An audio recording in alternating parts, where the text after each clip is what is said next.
Maximum ലോണിൽ എത്തിക്കളെ 2016 ZDI plus single ownership വേണ്ടിയാ അല്ല രണ്ടാമത്തെ ഓണർഷിപ്പ് വേണ്ടി എത്ര കൊടുക്കണം? 7 ലക്ഷം റുപ്യ കൊടുക്കാം. ഫുൾ കയറുമോ? ഫുൾ ഓൺ തരൂല, മാക്സിമം ലോൺ ചെയ്ത് നോക്കാണല്ലേ. ഓക്കെ. പിന്നെ 2018 ഓട്ടോമാറ്റിക് കറക്റ്റാ. ഓട്ടോമാറ്റിക് 1360. 1360 കുറച്ച് കൊടുക്കും. സൺറൂഫും കാര്യങ്ങളൊക്കെ വരുന്നുണ്ട്. ഫുൾ ഓപ്ഷൻ ഏറ്റവും ഫുള്ളോടെ വണ്ടിയില്ലേ? Diesel automatic. Diesel automatic sunroof വരുന്നുണ്ട്. ഓക്കെ. മാക്സിമം ലോൺ കൊടുക്കാം. അതെ. ബൊലേറോ അങ്ങനെ ബൊലേറോ 2013. അത് നമുക്ക് 4 റുപ്യ കൊടുക്കാം. 4 റുപ്യ കൊടുക്കാം. ഒക്കെ ലോണാണല്ലേ? ലോൺ എടുക്കാം. പിന്നെ ഐറ്റൻ ഓട്ടോമാറ്റിക് ആണ്. ഐറ്റൻ ഓട്ടോമാറ്റിക് 2009 വണ്ടി. 9 ഐറ്റൻ ഓട്ടോമാറ്റിക് വണ്ടി. 210. 210 വെച്ചാൽ കുറച്ച് കൊടുക്കാം. Maximum loan കയറൂല്ലേ? നെക്സോൺ അങ്ങനെ 2018 സിംഗിൾ ഓണർഷിപ്പ് വണ്ടി. Diesel.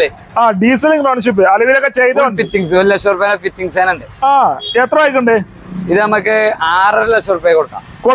Maximum loan maximum loan ചെയ്തു. അൾട്ടോണൂർ അങ്ങനെ അൾട്ടോണൂർ 2022 2 എയർ ബാഗ് സിംഗിൾ ഓണർഷിപ്പ് വണ്ടി. എത്ര കൊടുക്കാം? ഇത് നമുക്ക് 4.35 കൊടുക്കാം. ഓക്കെ. അതേപോലെ ഈ അൾട്ടോണൂർ 21 390. 3 റുപ്യക്കോ?